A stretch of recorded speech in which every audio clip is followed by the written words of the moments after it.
What is up, everybody, and welcome to CTW Postgame Show Live. I'm your host, Seamus Zarlingo. Alongside of me tonight, Andrew Quinn and Griffin Aldridge. Of course, the Boston Celtics rounding out their Summer League circuit. Not quite yet, but the regular season of the Summer League, right? The original OG schedule of Summer League. The Celtics rounding out their schedule with a win over the Los Angeles Lakers, 87-78. Feels great to pick up a win over the Los Angeles Lakers in the middle of the summer. You know, not too No many of matter those when. each year, right? No matter when, right? Yeah, Summer, fall, winter, good feeling. spring, doesn't Doesn't matter. matter. Yeah. Does not matter. When the Celtics beat the Lakers, it is an occasion. And even when the Celtics face the Lakers, it's an occasion. But of course, tonight, the Celtics defeat the Lakers 87-78 out in Vegas. Bronny James over there playing for the Los Angeles Lakers. And of course, the Celtics rolling out most of the main squad tonight. No Charles Bassey, the main talk of the Celtics Summer League squad tonight. However, most of the Celtics summer roster was out there playing tonight and picking up the win over the Lakers. But you guys know how we do it on this program. Initial thoughts. We'll start with you, Andrew. Yeah. So a win in summer league, great. It was a good game. I think they showed some good spurts of offensive basketball. I was talking about in the recap. Not having Bassi there kind of was a little harder on the interior defense.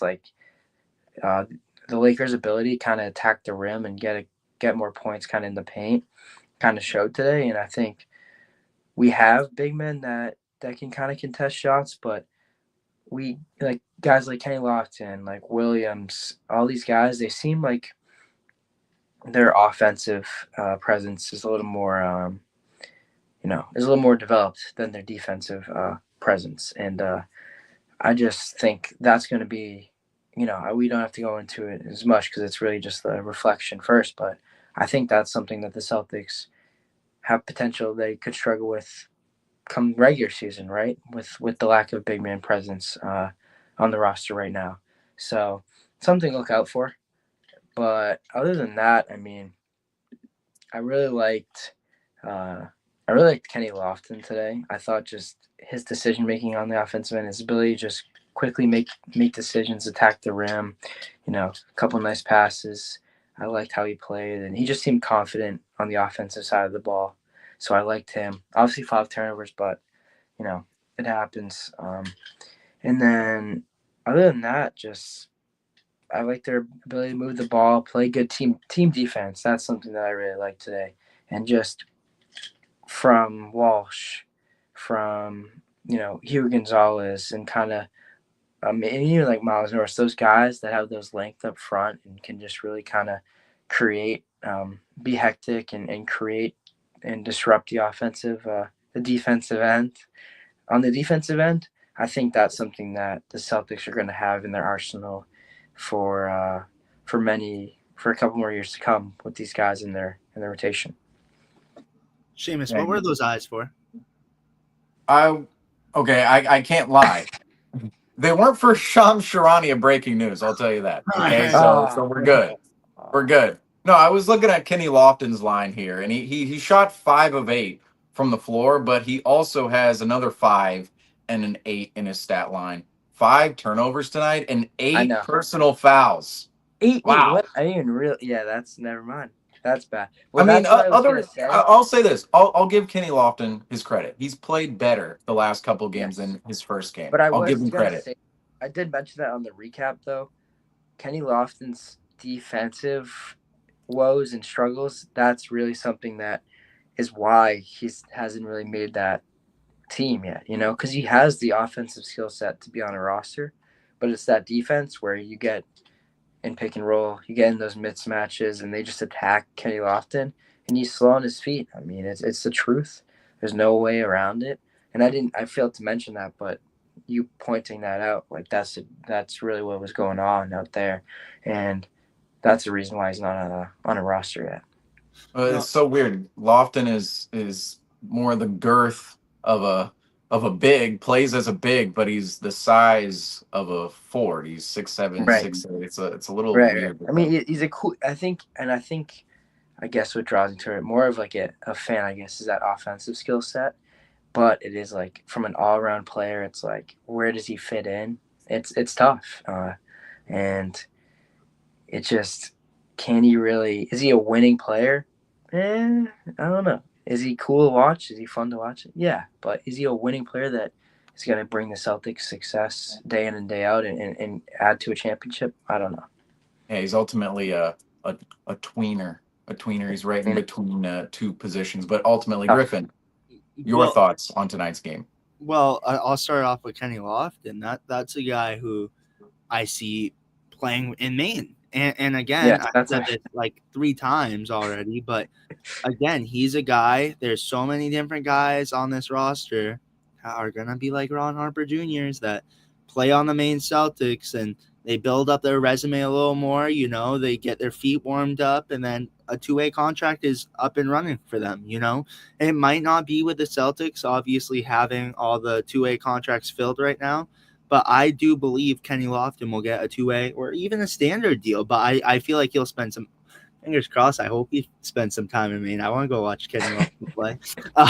But also, and an interview with Kenny Lofton, oh, count me in. That'd be sick. But ultimately, a great team win, I will say. The Boston Celtics, you know, again, like Seamus mentioned and Andrew, it's always a great win against the Lakers. You know, you can't have a better win, you know. You can't. You really can't, especially when it's a James, too. Just got to throw that in there. But ultimately, I was very impressed with the whole team. I thought they played very well team basketball, and Walsh proved a little more tonight. Obviously, again, not one of those big standout games that Seamus already mentioned, but it was a little sample size. It was showcasing his talents. Obviously, that big windmill in there, but and we'll get into it later because I know we're going to talk about this, but Baylor Shireman, not impressed with that at all. Rough. That's definitely one where you're like, that, you know what emoji I'm talking about. The little that was not a good face emoji, but that's definitely No, that was perfect. I know exactly solid, which one dude. you're talking I'm about. surprised it didn't pop up like the thumbs up. I know. That's it though. That's it. I know. Where am I balloons? If I could say one more thing too, I was gonna say I like the offensive the offensive attack, like the kind of the strategy that they're using, like a lot of backdoor cuts, a lot of kind of like off ball movement where like you're coming up faking like a little V cut and then you come back door. Like I like that off ball movement, that kind of, I don't know why. Yeah, I like that off ball movement that the Celtics are gonna have to implement.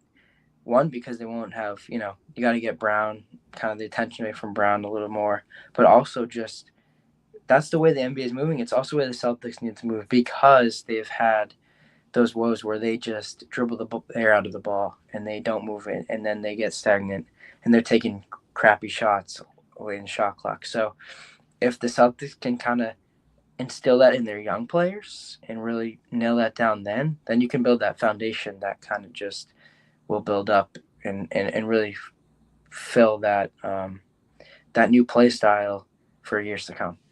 Well, I want to add on to my, I agree. I agree 100%. But I want to say something too, like a closing statement for this summer league.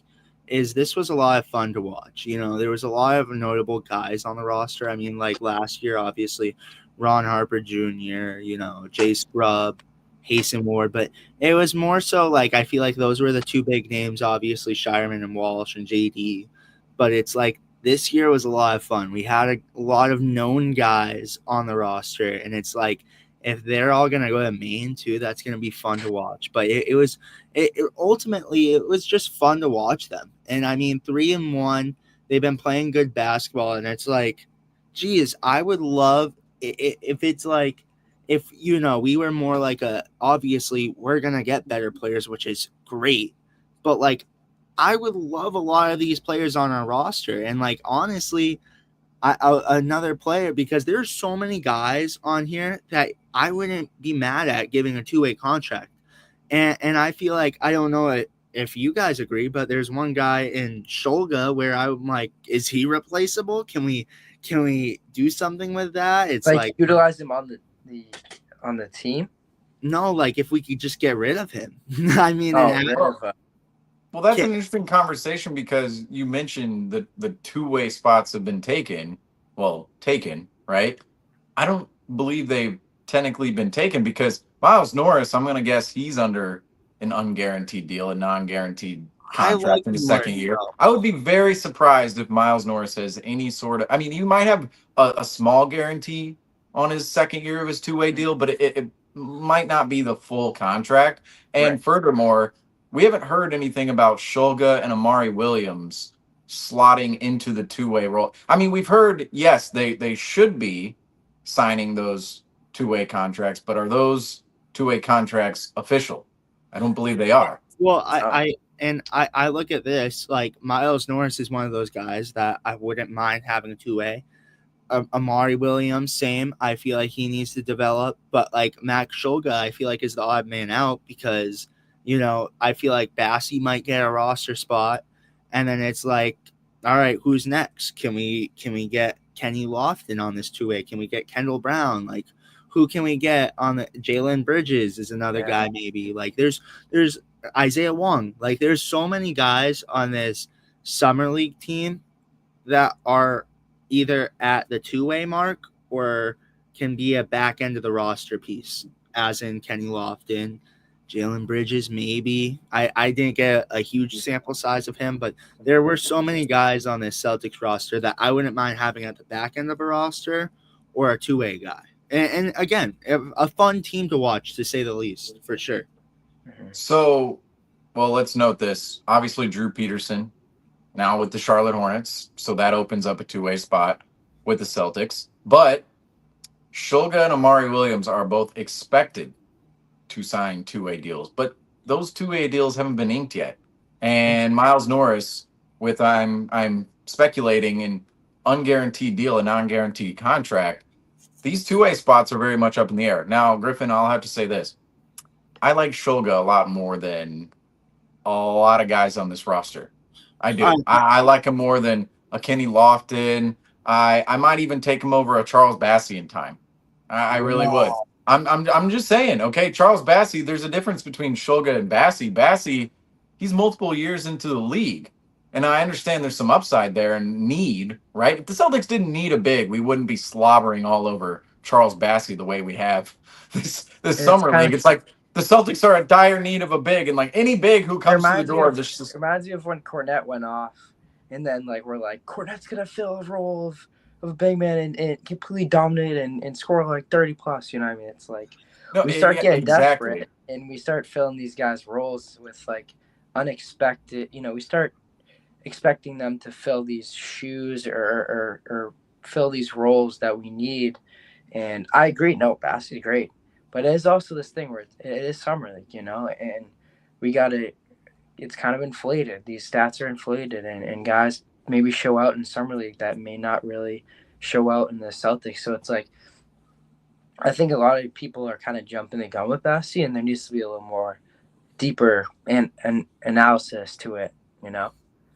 Yeah, and we've seen guys in the past who dominate summer league and not do much in the NBA because they're sort of in between, right? Luca Garza, we talked about him when the Celtics actually signed Luca Garza as being that in between player, and we were talking about it not in the sense of the summer league, but the G League, right? Way too good for the G League, but not quite good enough to crack a rotation in the Or like NBA. That's where Ethan Luca Davis. Garza stood. That's where Charles Bassey can stand as well, Mhm. ultimately. But I feel like this. I feel like this. You definitely need to try him out at training camp. But as of Oh right, no, that's gonna happen. No, that Yeah, that no, that definitely. that should happen. no, definitely. Yeah. But this is a guy where, like, obviously, you guys said, Andrew said it. We're in dire need for a big man.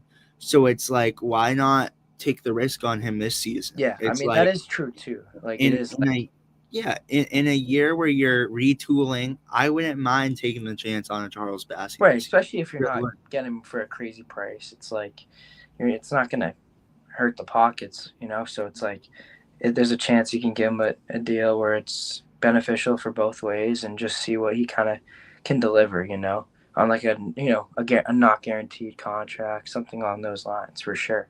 So I mean, you shouldn't throw him out of your brain, but then there's also got to be a little more like I think a lot of fans, a lot of guys are like, man, this guy's gonna fulfill everything. It's like, slow No, down, slow down. slow down a little bit because Yeah, it's like yeah, I feel like you could toss him into, I feel like he's in the same boat as the big man that we have right now on the Celtics. Like it's like, all right, if we tossed him into the mix too, who's starting? Like for sure, I feel like they're all very similar player wise. It's like, all right, who do we start? Do we start him tonight? Do we start him tonight? But again, he's not the player that's going to be like, all right, well, he is the answer. No, it's he still has a lot to prove alongside Namias Keita, alongside Luka Garza. Could we slot in Tillman in there too? I guess, but like, they all have something to prove though, and it's like it's not like with Bassey, it's not like he sticks out more than them because we have to admit it's summer league.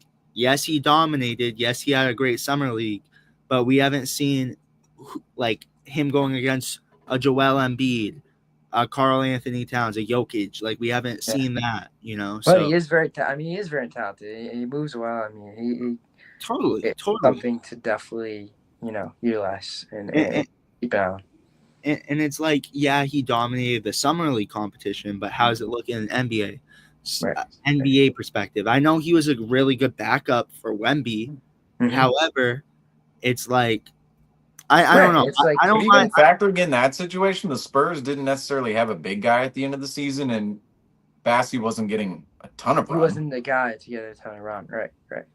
But So, he definitely showcased his abilities though with the Celtics. I mean, he had 3 days and he proved it, especially the one against the Knicks. I mean, the Knicks game he went off, and that if we get that from Bassey every night, oh my gosh, look out! That's your franchise center. But obviously, that's against summer league competition. You're not gonna get that. You're gonna maybe on a great night, I would be happy with a 10-10. I wouldn't mind that.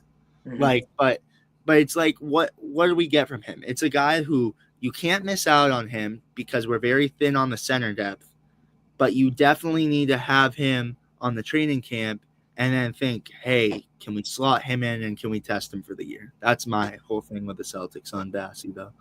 for sure. But yeah, and this is another point to consider when it comes to good performances at summer league, especially with Charles Bassey, because you mentioned, he went off against the New York Knicks. Some of these rosters, the NBA, the talent discrepancy in the NBA from team to team is about like this, right? It's like the talent discrepancy is pretty close.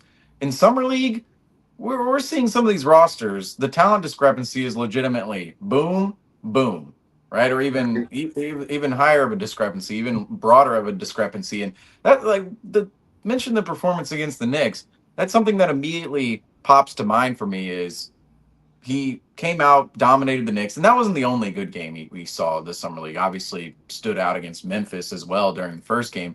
Last game, put up some okay numbers, but we were generally saying, Bassey against the Heat wasn't as effective. 2 good games essentially for Charles Bassey, and one of those good games, the game he really dominated in against the Knicks.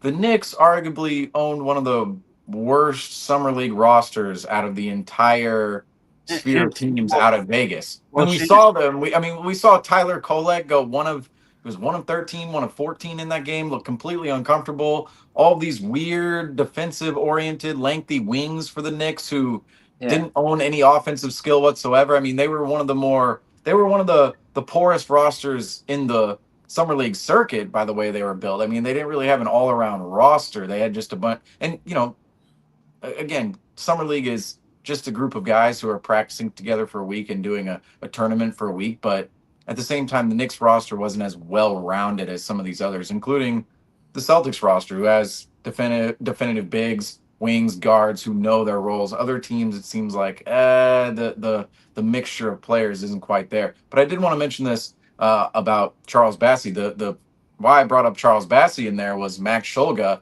Max Shulga, I think he deserves a little bit more credit in the summer league than what his stats show, because I understand 1 of 6 tonight, 1 of 3, hasn't been shooting the ball well, but I really like his command with the ball. I really like the upside potential with him. especially with the ball in his hands. He does remind me of a player like Derek White, where he doesn't have to do too much with the ball. He's kind of in the smart spaces, right? Of this is when I attack. He's not a main isolation scorer. He's not going to be your guy who you want to take the ball, and he's not going to be a Jason Tatum, a Jaylen Brown, a superstar, a 1A type of a scorer, right? That's not what I'm looking at when I evaluate Max Shulga. What I'm looking at is, can he play make a little bit? Can he make the right decisions? Can he not turn the ball over? Can he secure the ball? Can he actually take care of the ball with the ball in his hands? Can he run an offense? I thought his ability to run an offense at Summer League was there. The shooting wasn't there. The scoring wasn't there for Shulga. I think when people see a point guard come in, they go, "Oh, that guy's supposed to score the ball. He's supposed to, come up with a couple of highlight plays. He's supposed to fill up the stat sheet." That's not the type of player Max Shulga is. He's not going to come in and fill up the stat sheet and be this superstar level player who's putting up a bunch of highlight film. He's just going to make the right decisions. He's going to shoot the ball when that opportunity is given to him, when he's awarded an efficient shot. And that's what I think Brad Stevens ultimately liked about him coming out of the draft and coming out of VCU and into the league, is some of that unselfish play, that control with the ball, and also his size. He's 6'4" in size. He's a little bit bigger of a point guard. And on the other end, he can defend. He's fairly active on the defensive end of the floor. And that's been a theme of this entire Celtics Summer League team. But Griffin, go ahead. Yeah, I just want to really quick touch back on the whole Bassey thing too against the Miami Heat. He played an actual big in Kalel Ware, and you saw what happened. So sorry, I just want to mention on that really quick, but I agree. No, that's a good point. No, that's a good point. Going That's back on Charles actual- Bassey, but that's a pretty good point on playing a real big versus playing maybe the G League's best, or and not it's even the G not League's best. Let's face But it. it's not even like it's not like he did horrendous. Like he had a midnight, but that's more so what you're gonna get on a night to night basis with Bassey rather than the game he played against the Knicks. You're gonna get more so of that performance because that was, I could say Kalel Ware is NBA ready. I don't know if you guys could vouch for that, but that's the most NBA talent. He was.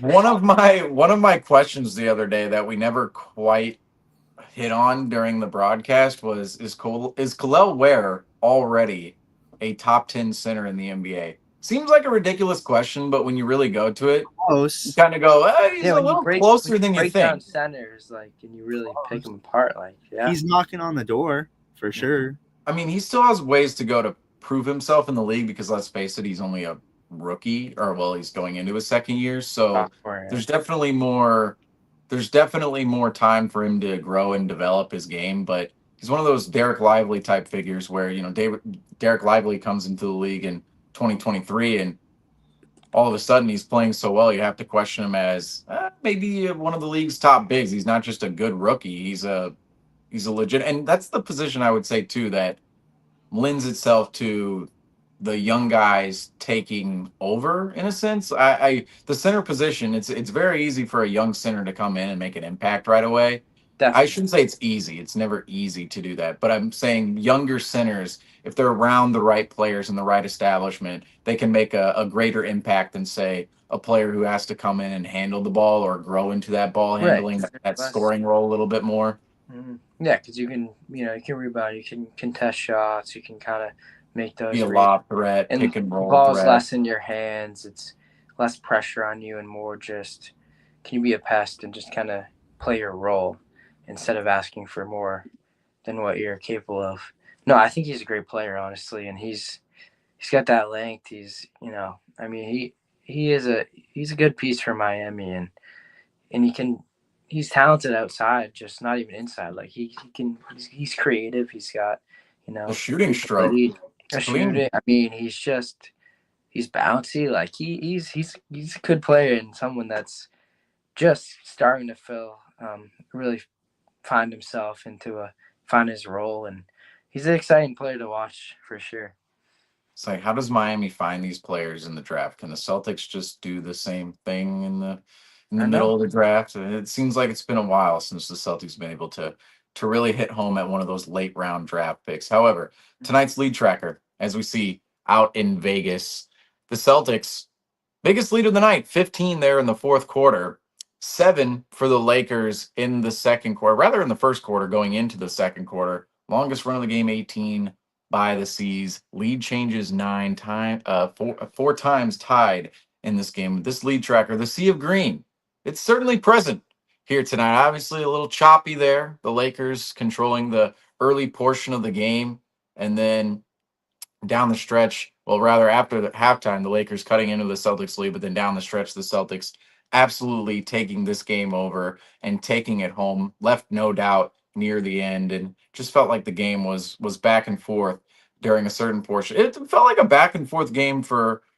portions of the game. And obviously, you see a drastic change in lead here in the first half, but it felt like a fairly consistent game for the most part, especially there towards the end when the Celtics take over, take the lead and just bring it home. But looking at the lead tracker tonight, guys, what did the Celtics do well in this game to create that sea of green tonight? We saw tonight the Celtics, they brought their activity once again. They've been bringing it this entire time during the summer league circuit, but in particular, what did the Celtics do well tonight out in Las Vegas to create that sea of green and create this win against the Los Angeles Lakers? Griffin, take it away. You want to start it off real quick? Sorry. Yeah, I got you, man. I think, like I said already, just the team defense and just like the disruption of the Lakers' offensive team and just like really wearing down on them and making difficult shots allowed them to get rebounds and push the pace. Like there was I really liked, whether it be Shireman or just guys on the Celtics, their ability to just like push the ball forward and could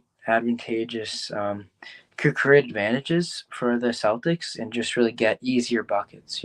I think that was what was different is they just created easier buckets for themselves and kind of allowed them to just kind of really flow within the offense rather than forcing shots and really keeping the ball stagnant. And, we see that with the Celtics during the regular season. I already touched upon it, but that's something that they have to work on.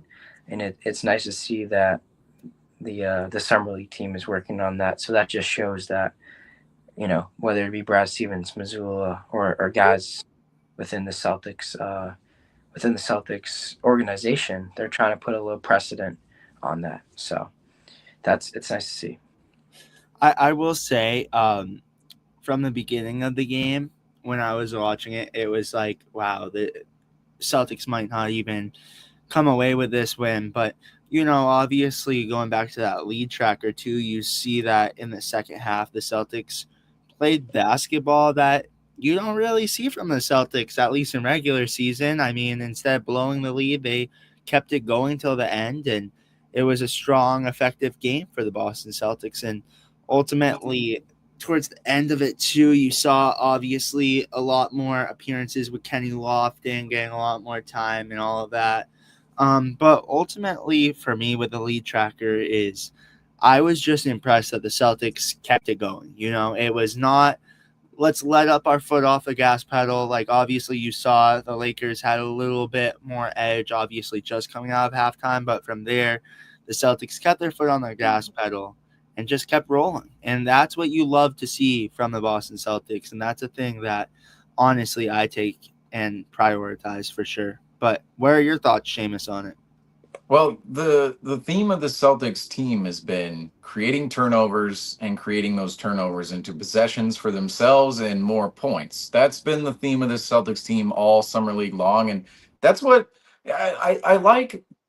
I like the fact the Celtics summer league team is built like the real Right. Celtics, not necessarily the real Celtics in the sense of this team has a Brown and a Tatum. This team doesn't have a Brown or Tatum, and that's what I outlined earlier in the summer league. How all of these players are actually complementary players. We don't really have a true bucket getter on the Celtics summer league squad, but the rest of the squad is built out like the Celtics roster. They're very active on defense. They hang their hat on that end of the floor, and then offensively, they're very unselfish and they're not they're not about themselves, right? They're not about the isolation play. They're about team basketball. And that's what the Celtics have been about for the last couple of years. But let's face it, the isolation with the Celtics sometimes can get a little out of hand, but most of the time the Celtics want to play team basketball. And that's what the Celtics Summer League team has been doing out in Vegas. And it does seem as if most nights the Celtics, they're winning the possession battle, they're winning the turnover battle, they're winning the transition battle. And then tonight,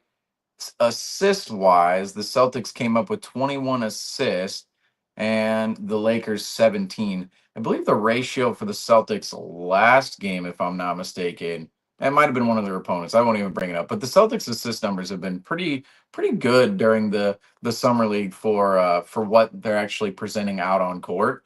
And the shot numbers too, the straight possessions, 78 shots for the Celtics tonight, 70 for the Los Angeles Lakers. So that's something we've talked about a lot in the NBA playoffs is winning those extra possessions. And the Celtics summer league team has been doing that quite a bit during the summer league circuit. And even last game against the Miami Heat, the Celtics lost by 4, but they won the possession battle by a wide margin to the point where it kept them in the game. That game should have been a 10, 20-point loss for the Celtics, yet it was only a 4-point loss near the end. And the Celtics actually owned the lead at one point in the fourth quarter because they were winning the possession battle and really forcing turnovers and rebounding the ball well too. The Celtics have rebounded the ball well during the summer league. And tonight, the Celtics, the rebounding numbers 42 for the Celtics, 31 for the Los Angeles Lakers. So the Celtics have done a good job of rebounding the ball. And no Charles Bassey tonight, but he's been a huge catalyst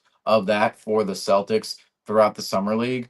However, the Lakers, let's see. Well, I should say first, the Celtics offensive rebounds tonight, which I this is one of those numbers where I'm like, wait, that you see the number, you go, wait, is that correct? 15 offensive rebounds for the Celtics tonight. Only 27 defensive rebounds, but 15 offensive rebounds for the Celtics. Only 9 for the Lakers. So 6 more offensive rebounds for the Celtics. Again, they've been doing well rebounding the ball throughout the summer league. The Celtics have been doing a great job on the boards, and I think that's you think about the the themes of the summer league team and what the summer league team has done well. The Celtics summer league team rebounding the ball, creating turnovers, active on the defensive end, unselfish on the offensive end of the floor.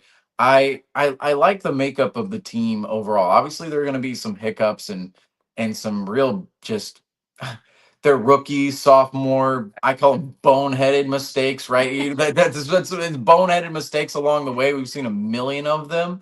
However, the way the team is wired from a mentality standpoint, that's what I like to see, and I think it's why we've seen them perform, or at least the Celtics summer league team perform so well out of Vegas. 3-1 out of Vegas. I don't believe the Celtics are going to make the playoffs. I believe they've been eliminated from the playoffs, which the playoff pool we talked about this last post game, very slim playoff pool. 4 teams, right? 4 teams go to the semifinals. They play the semifinals, the finals, and that's it. Right now, the Celtics, they're slotted in below 4 because there are several teams with an undefeated record, which we have 1, 2, 3, 4, 5, 6 teams with an undefeated record right now out at Summer League.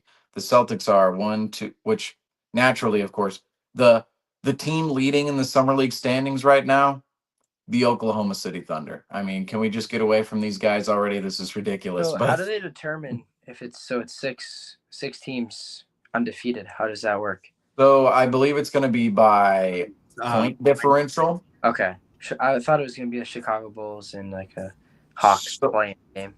So point differential wise, it would be the Raptors right now. It would be the Raptors. They would actually be in first because they have the best point differential. So technically the Raptors are in first, although ESPN has them slotted in at 5 right now. We'll have to update that because a couple more games still have to go final tonight, and we'll have to update the standings. However, right now it would be the Raptors. It'd be the Raptors, Thunder, and Hornets. Raptors, Thunder, Hornets as your top 3, and then the Kings. Yes, the Kings. Yeah, the Kings would be the Kings, Hornets, Thunder, and the Raptors right now in the semifinals against each other, which regardless, the whole point of the conversation is right Right. now the Celtics are 1, 2, 3, 4, 5, 6, 7, 8, 9, 10 slots down. So the Celtics are in 10th right now in the summer league standings. They're 3-1, but it seems as if their playoff hopes are over because of that one loss to the Miami Heat the other night by 4 points. That one loss, there's several undefeated teams, so there's seems to be no path. Mhm. One loss puts you below the semifinals here in summer league and the playoffs. That being said, the Celtics will play another game in summer league. They'll play, a randomly scheduled game, whether that be tomorrow or on Saturday. But the Celtics do have at least one more game. Will not be a summer league playoff game. Unfortunately, the Celtics were eliminated from that. However, regardless, the Celtics record 3-1. If they can close out the summer league with a 4-1 record, I think very reflective of how this team was built and the mentality this team was wired with at the beginning of summer league. And we even came into summer league saying, "Look, this summer league for the Celtics is one of the more weighted summer leagues we've seen in a while for the Celtics. Mhm. Some of these That was a players could thought. actually play some minutes on the Celtics roster this year, unlike summer league teams of the past couple of years, 2022, 2023, 2024. All of those teams, there are a lot of project players, a lot of players we were never considering for the rotation, just simply guys who would be add-ons or even projects at the back end of the roster. Now, there are a couple players on the Celtics Summer League roster that could potentially slot into the Celtics rotation next season and play some regular season minutes along with, who knows, maybe playoff minutes into the future. However, one of those players is, of course, our very own Baylor Shireman, the Celtics 2024 first round pick. Now, Baylor Shireman, believe he's creating a polarized pool of fans and analysts during this summer league circuit of his. A couple people are probably more on the positive side of him. A couple people are probably more on the negative side. But we're going to talk about Baylor Shireman here because tonight, 28-54. So basically played 29 minutes tonight, Baylor Shireman did. 2 of 14 from the floor, 2 of 11 from 3 for Baylor Shireman, 9 points, 0 fouls. Great. Hey, 0 fouls in a 10 foul game. That's what I like to see out of some of these players, right? You go down the foul list, everybody is fouling. Then you see Baylor Shireman, 0 fouls. You go, okay, that's And you good. see Lofton, you see 8, which is ridiculous. Well, you think that's the points too. You go, wait, is that 8 I know, points? you really do mess it up. Yeah. But ultimately, Shireman, 6 assists tonight, 5 rebounds, 1 steal, 0 blocks, 2 turnovers. So only 2 turnovers in there. 3 of 3 from the free throw line. And I'll point out within his stat line here, the 6 assists, that number has been pretty high for Shireman during this summer league circuit. And that's been the main the main I would say main attraction, right? Attribute of Baylor Shireman is his passing ability, his decision making on the offensive end of the floor. But the shooting numbers, they've been pretty rough here in the summer league for Baylor Shireman. However, evaluating Shireman's game tonight and his entire summer league circuit so far, does Baylor Shireman shooting raise a bit of an eyebrow, or is it more of a yeah, we gotta do the there we go. Does it raise an eyebrow, right? Does Baylor Sharpman's shooting raise an eyebrow a little bit to you guys, or do you guys chalk it up to, this is just summer league, guys miss shots, small sample size, or is it more of a concern for next season and the future of Shireman potentially slotting into the Celtics rotation? And we'll start with you, Andrew. I'm not gonna say it necessarily raising an eyebrow. I think it's definitely something that you got to keep an eye on, and it's it's one of those things where it's like he has a lot of shot opportunity. I mean, 2 for 11 from the field. I mean, From it's like three. from 3. I mean, my apologies. He From took 3. 11 It's threes like to that amount of 3 shot, twos. like to shoot that bad from that from that is definitely concerning. But I also think too, it's like, does he have all the attention on him? Yes, but like in an NBA game, in an NBA setting, it's like Shireman, like we said, he's more of like a piece that he's a complementary piece. He's a piece that plays off of Jaylen Brown and plays off of guys like Tatum and all these different players, where he's not gonna have all the attention on him. where he's not gonna. Where right now Sharman is kind of like one of the more offensive guys that we're looking for to kind of score the ball and all that. So the shots for Sharman in a regular season may become a little easier for him than in summer league, especially with guys, working their tails off defensively. So I think maybe you could look at it from that perspective. But then again, Sharman's going to be stepping into a bigger role potentially next season, So is he capable of stepping into a role like that and taking a heavier, heavier load on his shoulders? I don't know. So it's definitely something to keep an eye on. But I think he has that gene where he can shake it off and just keep shooting and get out of his slump. So not too concerning. Well, I'm gonna say something that I said about Pritchard earlier in his career, and look what Pritchard became to be. I feel like a lot of Baylor Shireman's threes are very iffy. He takes a lot of them a lot deeper than he should be. Mm-hmm. However, he's missing wide open threes as well. But again, the deep threes that he's taking, it's like, come on, you just missed one of those. Why are you taking a deep one again? But very quick trigger with him, I'll say. He gets the ball, and one of the first things he thinks about is, I'm gonna throw this up. And I will say this, though. I said the same thing about Pritchard, though, and look what Pritchard became. So who knows? Again, he's young. I wouldn't say I'm going to raise – I raise an eyebrow because it's like, what are you doing in Summer League? Maybe he's especially as a second-year player, too. Exactly. Got to step into a bigger role. And I said it on the recap. Wendy was talking about it, too. It's like it's not necessarily the first-year players that you got to keep an eye on because, they're getting into the swing of things. They're learning the summer league schedule. They're kind of, they don't know where they're at. But these second-year players, these is where you have to really stand out. And I know we were talking about on the other podcasts, or the other lives as well. It's like you got to stand out in these moments, and you got to take it and say, "This is my time, and I'm gonna be a dog, and I'm gonna prove what's good." And so to see that, it is definitely concerning in some ways to see him just not stand out amongst the crowd as much. Oh yeah, it's definitely concerning. But will it affect him in the regular season? I'm gonna say no. No. I feel like this. He's gonna go into training camp. He's gonna, get more time with Jaylen Brown and the Celtics roster. Get some practice there, and I think Baylor will flip it around. I look at Baylor and I look at him as really the replacement for Sam Hauser, and I still feel like that's on the table.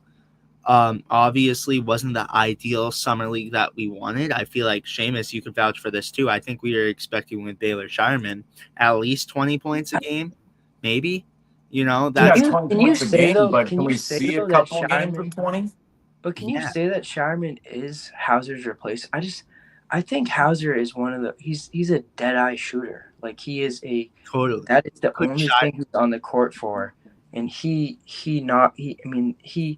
the quickest release in the game. Like, is that kind of like disrespectful towards Hauser to be like say that Shireman has complete replacement? Well, that's why this is such a big question, because Shireman is thought to be that Hauser replacement, right? Everybody's saying, well, you have your Hauser replacement right here, Baylor Shireman. He's $8 million less, yet he's shooting 2 of 11 from 3 in the summer. Hauser, he's last year Hauser went through a slump of a season and still came out with a 40% mark. But the efficiency is there with Hauser. Games. It's not there with Shireman when it comes to shooting. But it's only 4 games though. That's part of the question. Is it just a small sample size, or is it actually a concerning trend given the implications of what it could have later on down the line, which is Shireman replacing Hauser, not owning the more efficient shot? I do think, or even play. I've been at fault. I mean, not at fault, but I've said it a couple of times too. Like, can he be a replacement? But you just the form, everything about it just seems like the footwork off of a curl, off of a catch for Hauser, like all these little things. Like, he is the definition of a shooter, and he's one of those guys and he comes in from the rafters wearing the captain's hat. Nick Franco, he's here. The captain has arrived. He's here. Franco's the captain now. Hello, Captain Franco. Oh, there's Yeah, the light but switch. I mean, I don't know. Franco, I'm curious on Franco. I want to hear what Franco has to say. What do I have to say? Oh, well, Shireman. can I finish? You could finish, Griffin. Yeah. Really quick with Shireman.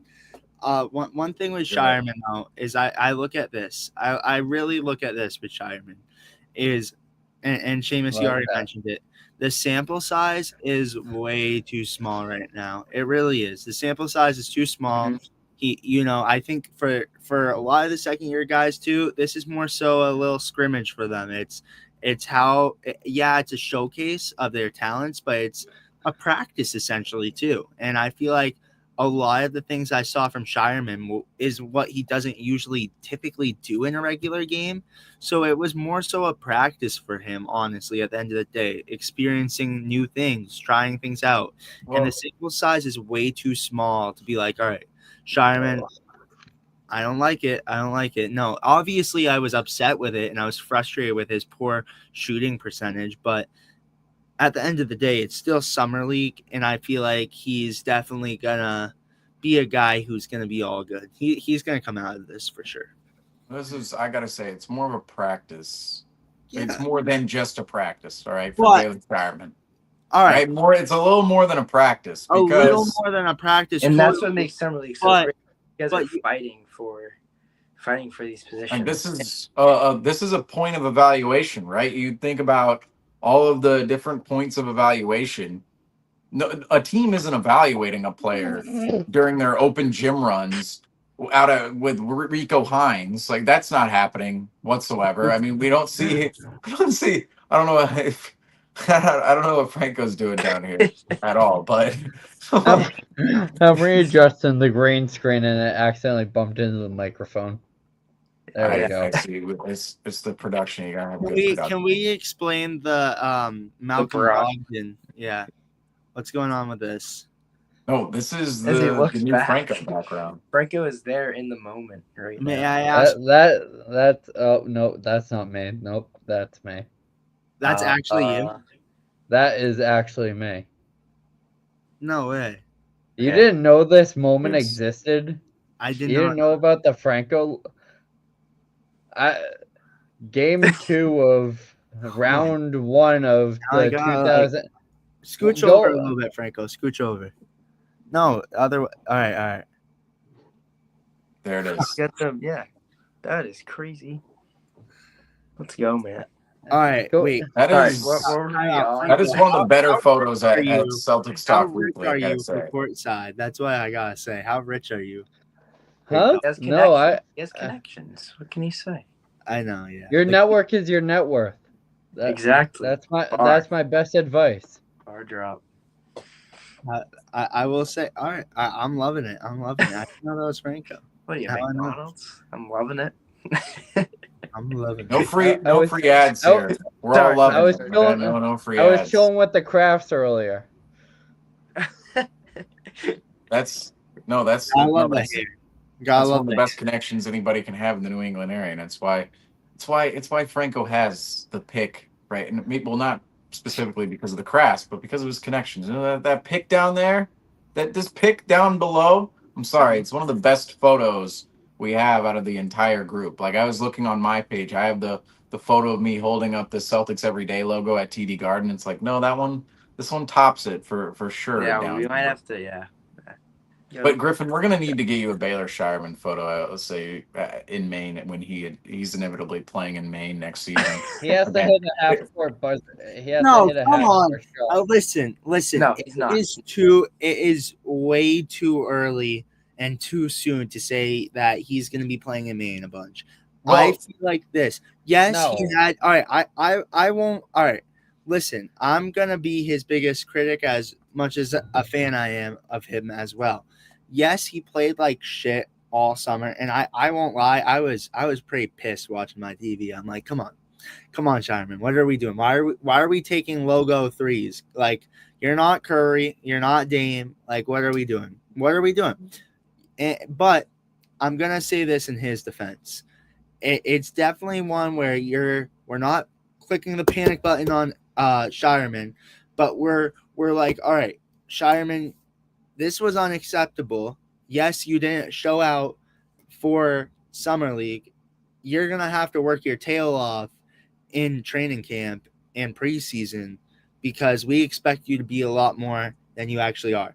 And this is another thing, again, with a retooling year, he's going to get so much time and experience this year that he's going to he'll be fine. He'll be fine. Right. I mean, this season is. I'm not worried about it. This season Do you is. guys believe he'll be here again next year? Do you guys believe next year at this time, when we're covering Summer League again, do you believe we'll be talking about Baylor Shireman going into in a year Celtics 3? jersey, in a Celtics jersey in general, or about Well, Summer League? Oh, he'll be I'm not gonna say in a Celtics jersey because we know anything could happen in the NBA, Right. I agree. and things happen so quickly in the NBA too, and so Agreed. fast. I mean, they really do. But are we actually talking about Baylor Shireman next year as a part of the Celtics Summer League squad again?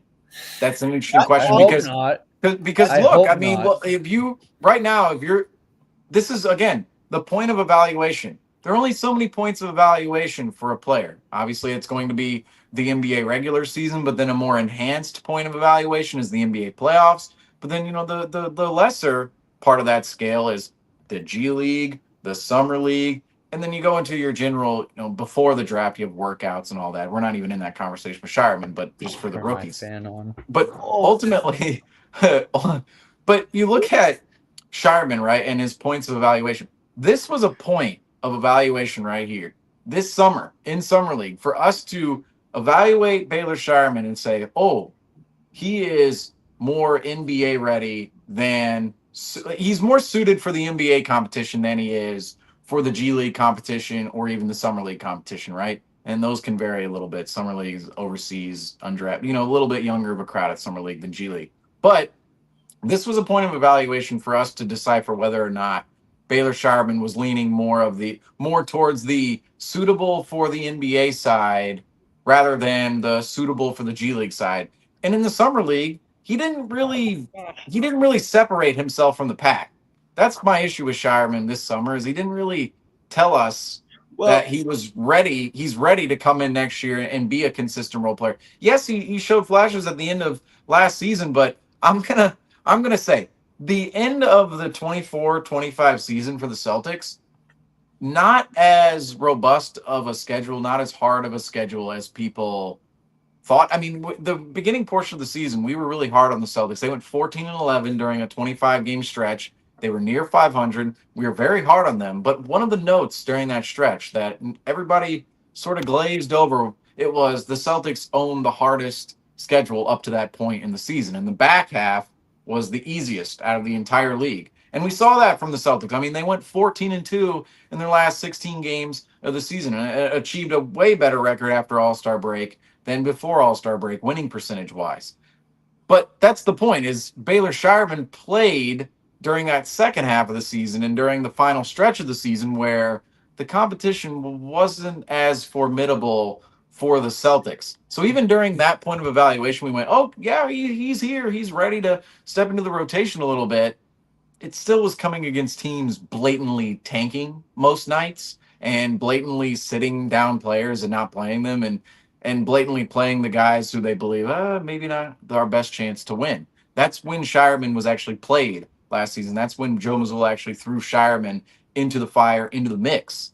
So last season, Shireman, yeah, there's some data there, but it's a little skewed given the competition and the timing of the season. And now coming into Summer League, Shireman just didn't quite separate himself from the pack and say, "Oh, I'm more suitable for the NBA game. I'm more suitable for the Celtics rotation than I am the main Celtics rotation." I believe Shireman will clearly see his chance in the NBA next season, given the Celtics' circumstances and situation, where Shireman was drafted 30th overall for the Celtics last season in 2024 after the title run. But this summer league, I would have expected Shireman to be a player that separates himself a little bit from the rest of the players at summer league, average nearly 20 points a game. I wouldn't say, over 20 points or exactly 20 points. I mean, I would say, can you average 15 to 20, right? Can you do that? Can you do that if you're Shireman in summer league? And through that, can you look like a player? Shireman's not a player who's going to take the ball, dribble all over the place, score it himself. He's a complementary piece. He's going to be set up by whoever's scoring on the offensive end of the floor, playmaking on the offensive end of the floor. The primary ball handler is going to be the player who sets up Shireman. That's the type of player Shireman is. He's not a massive creator with the ball. Obviously has some passing skills, And but I the guess dribbling, the downhill attack, all the scoring, it's not exactly there for Shireman. If he shot a little bit better, you could say, oh, better numbers in the summer league. But I thought And you also have Shireman's to defense account was horrendous. And you also have to account for when you're looking at Baylor Shireman. He is not one of those younger players that you are seeing out of the draft that is more of a developmental piece. Baylor Yeah, Shireman he's older. he's older, so he has less time to mold the other parts of his game that he lacked in college or in summer league or within the NBA in general. Because by the time he is reaching his third, fourth year, he's going to be around the ages of 26, 27 years old. And that's not a player that a team is looking at as a young asset. If anything, when you reach your 26, 27 years old, that's when an NBA player is viewed as a player who is within their prime and their peak of their career. And Baylor Shireman just does not have that luxury of having time to develop within the NBA. He was drafted within the first round of the NBA because he was one of those players that you bring in and you understand that he's an older player, but with the understanding of drafting an older player is the expectation that they are going to be able to withhold the value and maturity that is found within the league amongst players that are at their age. Yeah, I agree, and I also think about it another way. What does Baylor Shireman do amazingly well that stands out that is an asset? Like when we're talking about complementary players, you need to be like a Hauser who can shoot the ball at a high percentage clip at all times and provides that. Like, does Baylor Shireman fit a specific role that the Celtics can utilize?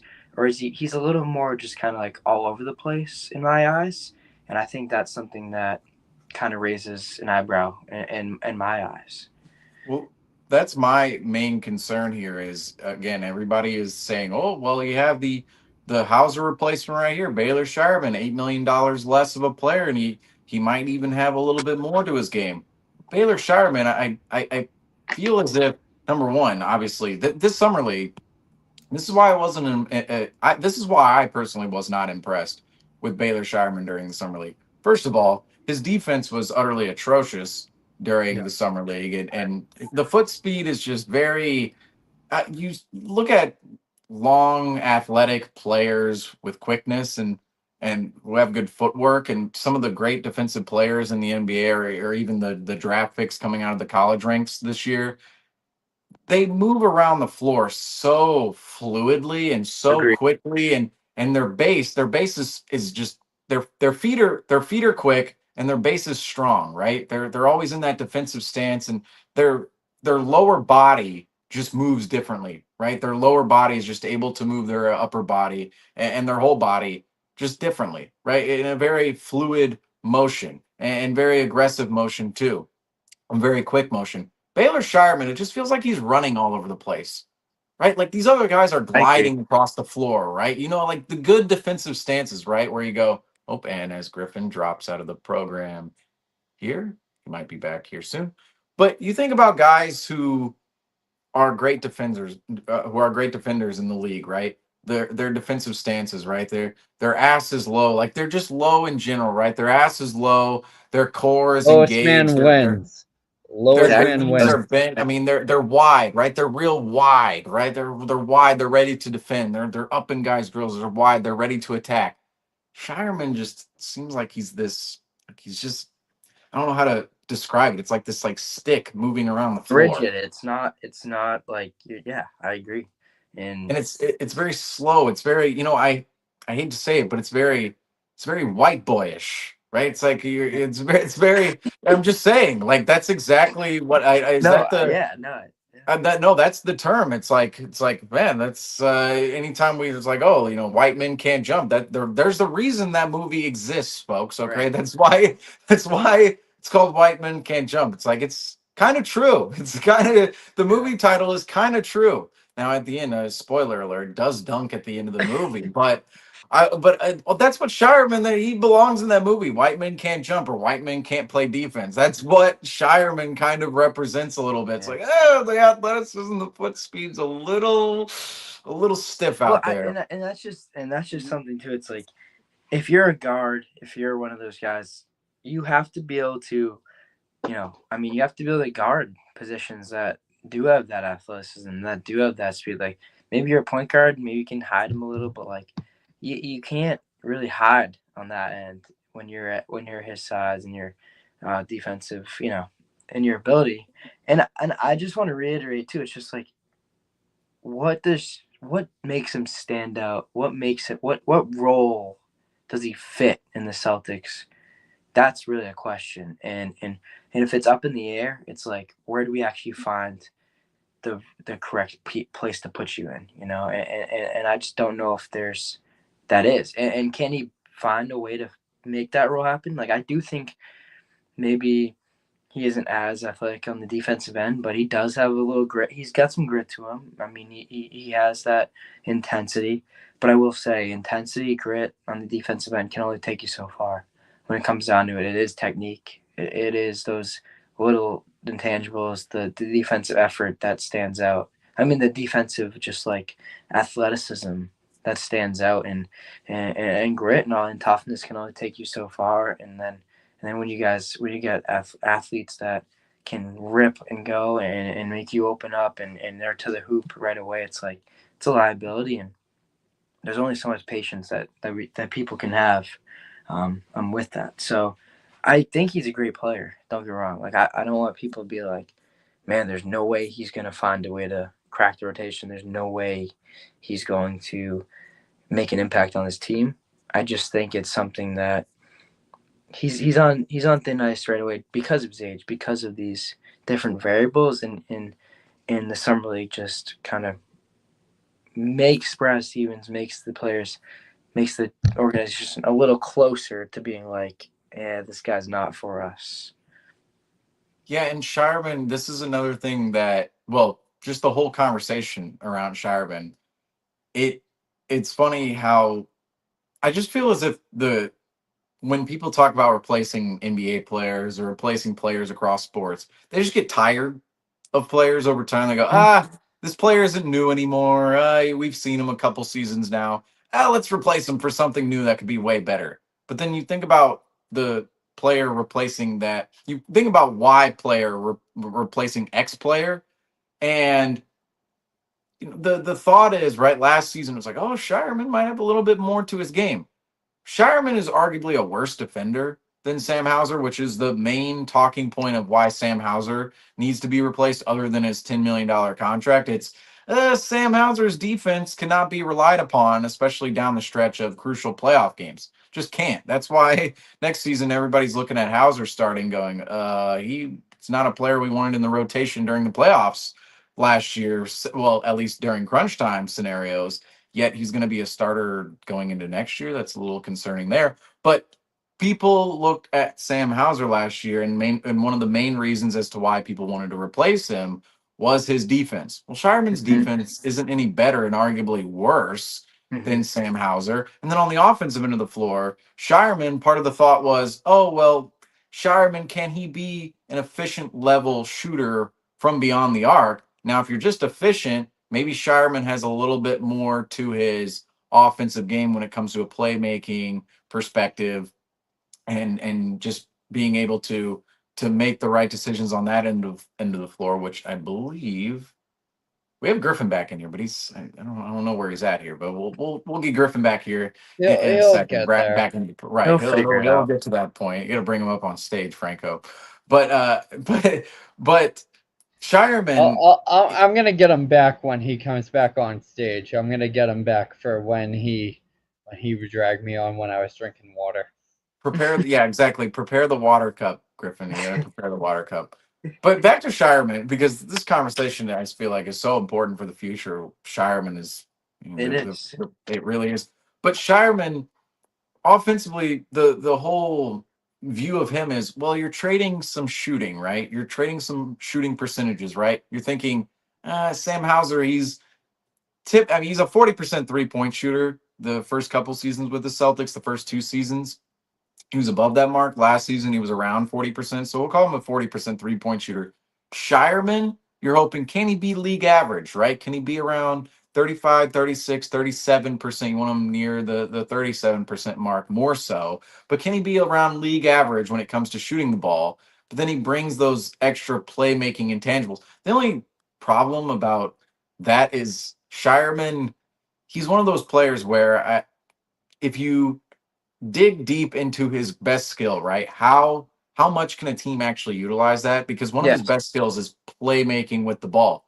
But he's not a scorer, he's not a good dribbler, and he's an average shooter. So how And much like, can you really utilize that playmaking right, if teams aren't respecting if you he on was the shooting, 3-point if he line? was shooting Teams shit aren't up, respecting you as a ball handler. right. That Yeah. playmaking just isn't going to come along in Or the even a same quick way. first step, or like having an ability to like drive up Exactly. defenders and get to the paint. Like I just said it. It's just like it almost, and I'm not saying he's it's just there seems to be this like level just like average, and on this team, like you want guys that stand out in their roles and can dominate in their roles. And I just don't know if he can. And I think, yeah, I just, that's kind of my viewpoint on it. And the playmaking is great, but we have guys that play make. We have guys that fill that role, and it just doesn't seem like he's, like I said, there's just average. And what can we utilize him for? I don't know, and that's a question mark that Brad Stevens has to fill, and Joe Mazzulla has to work on. Money, money, money. Sam Hauser is making $10 million. Well, Baylor Shireman is making 2.6 million, I believe. Mm-hmm. It is a situation that could come down to money. However, the production value that Hauser brings compared to Sharman is not too differentiated, other than the standpoint of one has been able to maintain consistency within the NBA. However, if you look at Hauser's contract at being paid $10 million per year, it is one that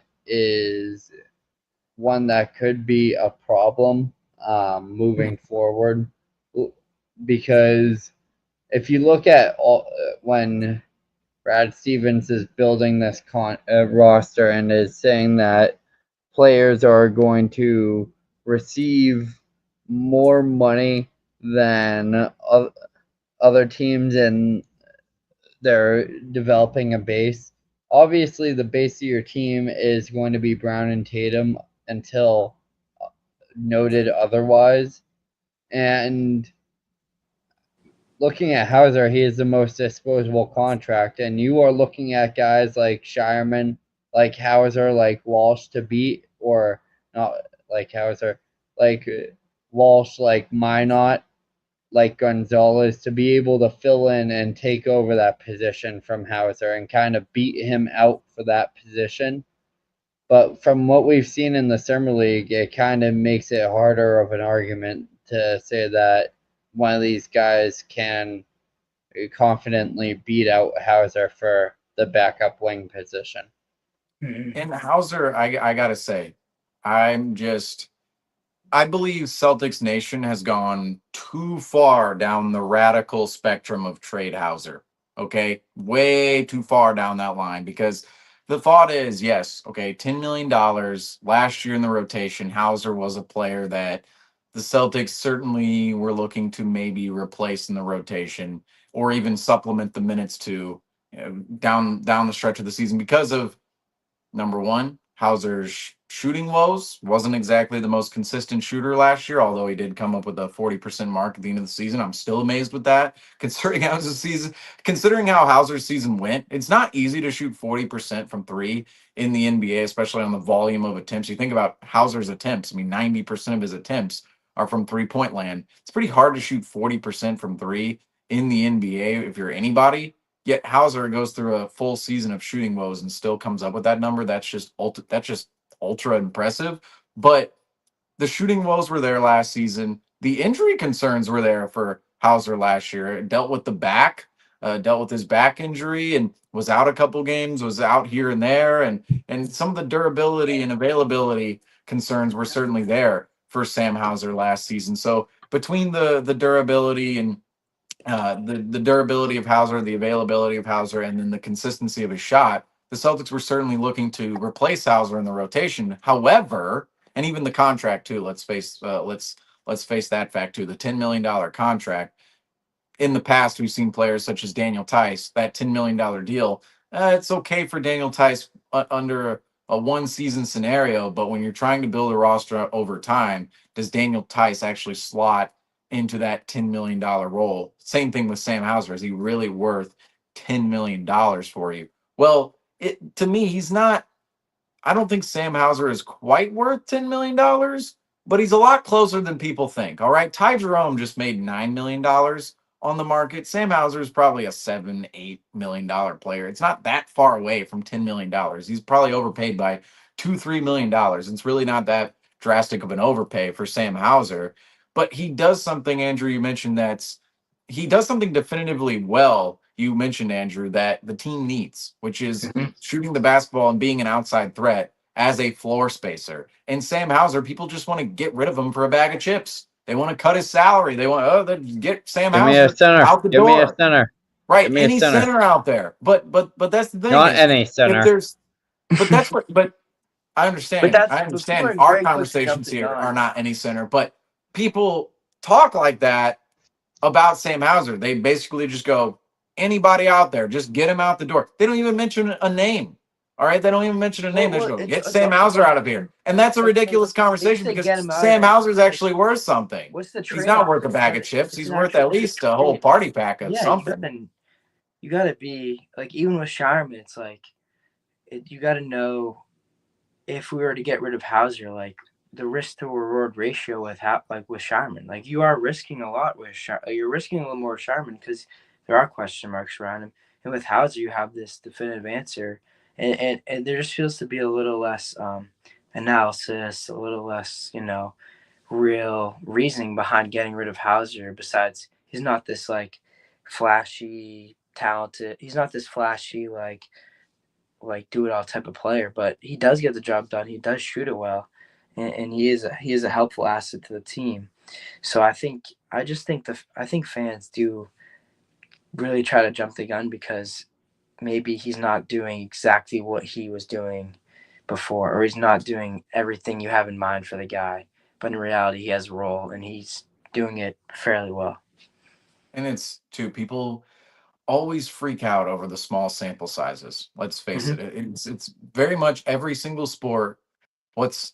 What can tell the story about the sport, really, any sport, a player's performance is the long-term sample size, right? Anytime I look at a player in the MLB, I want to see what they've done for multiple seasons and not just one season. That's the same with basketball, same with football, same with every sport. All right. The long-standing sample sizes really matter. And that's also something that we have to consider with Sam Hauser as well. There is a long-standing sample size there from Sam Hauser of 3 seasons where he's shooting over 40% from three and playing a definitive role in the Celtics. Whereas Baylor Shireman, there's a couple of games at the end of the season where he played well against some tanking opponents and didn't have that great of a summer league. People definitely, I would say, jumping the gun a little bit on Shireman. Yeah, I'll say we're probably a couple of them here.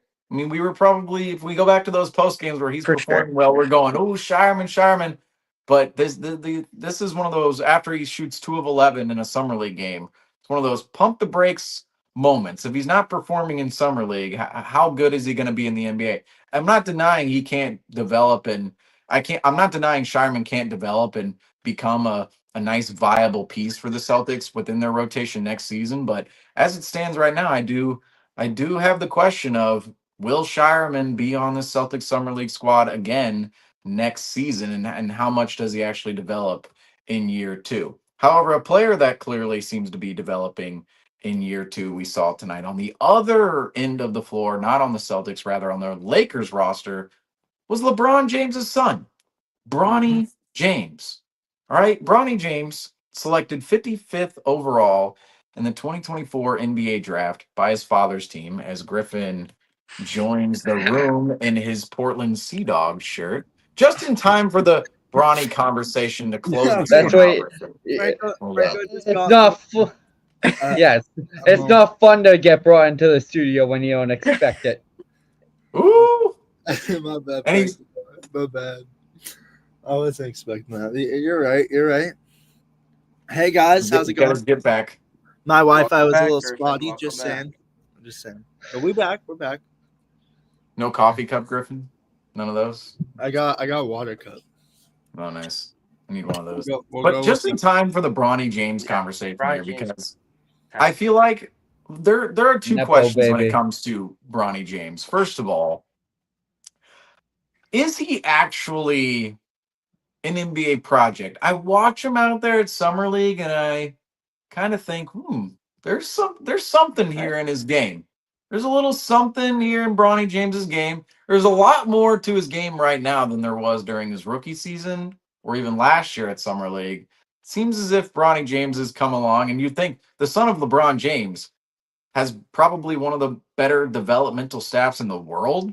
I mean, has all the access to all of the different, the different tubes that LeBron puts himself in, the cryogenic chambers, like all of the great technology that's out there that preserves the body well to be where LeBron James is today, which is one of the just greatest athletes of all time when it comes to longevity. Bronny James owns access to all of what LeBron James has access to. And you'd have to think some of that should help Bronny James along the way. But right now we're watching Bronny James. It seems as if he might be a viable project player. Right?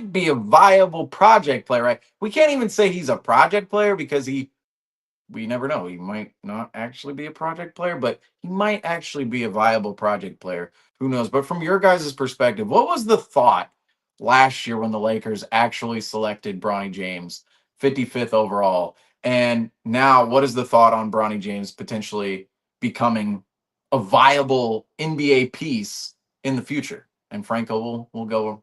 What is counterclockwise? We'll go this. We'll low pressure system counterclockwise. We'll go that way. Um, I really don't like everyone. I feel like overreacted because when you were looking at one thing that we could even pull from this year's draft is when you are going through these big boards and looking at where players are ranked amongst other players, you go through NBA.com or Tankathon.com or the Spot Track or Fanspo Consensus. You go through any of those mock draft websites, all of those are going to be listed down differently.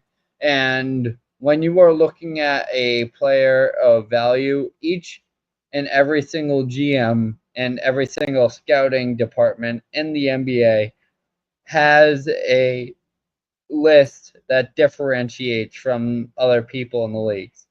However, there might have been a little bit more bias because of Bronny James being able to have that nepotism of being able to bring his son into the league and being able to match himself up, and potentially Ronnie James was a overlooked player in other teams' drafts just because of the fact that as much of a turn on it is for teams to draft Ronnie James, that it's the same amount of a turn off because you're looking at Ronnie James and you're seeing a guy who potentially could have made the league because of his father, but looking at Bronny James's game, when you are 19, 20 years old, your game is able to develop and your mind is still developing. They say that the frontal lobe of the brain does not stop developing until 25 years old.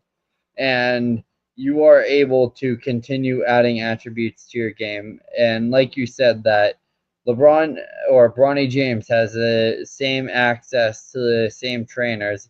You have two NBA players living under the same roof, which is crazy to think about, but um, you're going to see a easy way to develop your players into the player that you want them to become when you have such access genetic. I mean, the genetics help out as well, but Ronnie James has to put in the same amount of work as well. There's a reason why if he was just as good as his dad is, he would have been the number one pick in last year's draft. But obviously, there has been a clear amount of concerns within Bronny James's games where all 30 teams except for the Lakers with the 55th pick passed up on him, and I think that his career is bound to continue on within Los Angeles. I'm not saying that LeBron James is the deciding factor within how long his career remains or doesn't remain. However, I think that his best chance, if he loses his job in Los Angeles while his dad is working there, that is a clear cut indicator that his career within the NBA is not cut out to be within the NBA. So, but on the other hand, if he's able to continue on that's why his contract is guaranteed, and that's why as a second year player he was able to have multiple years on his deal. If he continues to work out, the Los Angeles Lakers are able to continue on with the heir of LeBron James. Well, I wait. Was I next on your No, go ahead. Go ahead. Of course, the low That's you got great. low Low pressure pressure system system? going around low pressure system? counterclockwise. Well, I will say this, and I'm stealing a take that you said, Seamus, because you have all the great takes. So I'm stealing a take that you said. We use this in the draft. Once you get to that part in the draft, anyways, it's more so the lower level players. A lot of the guys that you won't know. However, everyone's known Bronny James for who knows how long, and it's kind of more of the players that you're gonna take a risk on. Yeah, you might have that secret gem, but it's not you're not finding much with those second round picks. However, I look at Bronny and I think this. Now I do beef with a lot of people up in Maine about it because they're all so high on Bronny James and they're like, oh, Bronny James, and it's shocking. It's like, you guys are from Maine. Why are you guys Bronny fans? But there's a lot of LeBron fans in Maine, so I have to say that. But There's a lot of LeBron James fans in general. there Yeah, is. There is. Everywhere. No, but I look at this. Yeah, he has some skills. Yes, he can compete in the G League. Yes, he can compete in the Summer League. He competed tonight. I mean, he looked like a player that you wouldn't mind having at the end of your roster. I mean, 18 points. He had a pretty darn good game. He had a better game than Jordan Walsh did. I believe so on paper. But eight turnovers though. eight turnovers though. Yeah, but still, you look at Bronny and it's like, all right, he's not terrible. He's not terrible. However, I don't know how high the ceiling is going to be with Bronny James. And it's like, kind of piggybacking off what Franco said, it's like once his dad is out of the system and out of the league, it's like, do teams have a mutual respect with LeBron and they're like, all right, well, we'll keep Bronny around? Or, the real truth will come out once LeBron retires. That's when the real truth will come out. Either it will be a mutual respect, or Bronny could be a good player. You never know. Bronny could actually legitimately be a good player. And then but the real truth will come out though when LeBron's retired, because who knows? Say he's in kind of the same shoes as, I don't know. I don't know a good player to put Not up. any players that you can No, compare you him to. can't. You really can't. No. Because, Steph Curry and Seth Curry. yeah, but like But Seth defensively, Curry, like not nowhere near as good as Seth Curry, though, in my opinion, of course. But I look at Bronny, and it's like the real truth again will come out when LeBron's retired. How high is his ceiling? I'm not sure, but 8 turnovers. You said it, Andrew. That's something kind of raise an eyebrow on for sure. But ultimately, I mean, 18 points, and he didn't look terrible. And Seamus said it. He has all that equipment at home, so he could be using all of that. Like, what? Total StreamYard moment. I'm clicking through the tickers right now, and I didn't even click one; it just disappeared. It's late. Rocky with It's the late, draft. guys. It's late. It's late. But no, Not Cochran. Jesus, Louise, Franco, look away, it's look away, one. We Franco. pay you, StreamYard. We pay you. What did I do? No, it's Oh. Cockbrenner right there. Your guy. Oh, Cockbrenner. Yeah. no, just don't tell him Danny Wolf or what's his face? Flip. What's his name? Oh, come on. Rocco.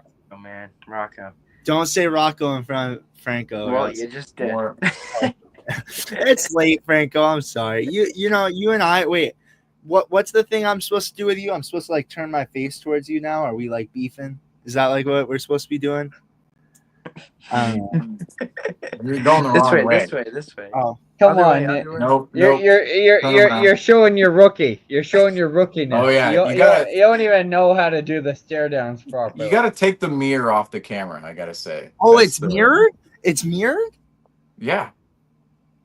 This is the first time Griffin has realized that he's been on a different side of the screen the whole time. He's probably been pointing the wrong way the entire time. Every single time he's tried to do this in a No, post-game show. The or perfect anything. example, Celtics versus Hawks back in January. That one, like, no, I'm telling you guys, go back and look at that one. I'm going. There's Seamus. There's Andrew up there. I'm gonna. Wait. Andrew, So wait. Franco. So right now I'm Griffin. turned toward Franco right now. Yeah, Yes. I'm Yes. looking you dead in the eyes right now. You will. Oh my goodness!